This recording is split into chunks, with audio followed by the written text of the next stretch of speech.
સમયની માલમાં રાતના 12-1 ટેમે કાળિયો ભીલ મિંદ્રાને આધીન બન્યો છે અને મારી વિષ ઉજાળી ચામુંડાએ જઈ સગાર્યો હોપા ઝડપ દઈ અને કાળિયો જાગીને એટલું કીધું કોણ છે?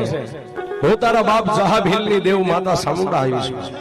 મારી રાતના 1:30 વાગે મને સગાડવાનું કારણ કે કાળિયા તું કાલ આવી અને મારા સિંધુરિયા થાપાની પાસે બેઠો બેઠો રોતો હતો ને કે મારે માયા નહીં, મિલકત નહીં, ગામ નહીં, ગ્રાહ નહીં, હું કાળિયો એકલો છું.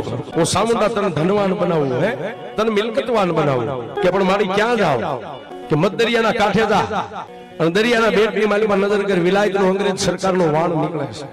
જા જા એ વાણ લૂંટવાનું હું તને ચામુંડા કહું છું બાપ. પણ મારી દરિયાના બેટની માલીમાં વાણ નીકળે ને હું કાંઠે ઉભો રહું તો એ વાણ કાંઈ એમ થોડુંક લૂંટાય કે સાંભળી કાળિયા જે મારો જહોબીલ જે પછેડીની માથે મને ચામુંડને જમાડતો ની પછેડીયાના પટારામાં પડી છે. જા અને એના પટારાની